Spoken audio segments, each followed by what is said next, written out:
انت بتمر بتحدي معين، محتاج تعمل حاجات كتير انت شايفها ممله وملهاش معنى ومن وجهه نظرك بتضيع لك وقتك. تعمل ايه يا برنس؟ انت محتاج تعيد صياغه فهمك لظروفك. يعني مثلا اما كنت اجي اذاكر ماده ممله والماده دي مقرفه مش عارف افهمها، اعمل ايه؟ انا مثلا عندي موهبه الكتابه، اقعد اقوم جايب بقى كشكول واقعد اعيد صياغه الكلام، اكتبه بالوان مختلفه، اشغل نفسي بتحسين فكره محاولتي لشرح لنفسي الفكره، احط حاجات انا بحبها علشان احب اعمل الموضوع، فالموضوع ما يبقاش ممل. دي الحاجه التانيه، بطل ابص للموضوع على انه مساله ملل وغيره، ابص للموضوع على انه مسؤوليه ايها الشاب. كل واحد عليه ايه؟ مسؤوليه.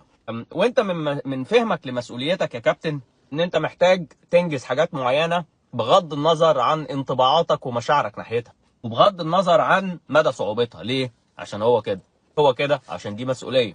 ولا انا ولو انت ما التزمتش بالمسؤوليه دي وبقيت الشخص السيكي ميكي اللي عايز يعمل الحاجات اللي هو بيحبها وبس، واي فولو ماي باشون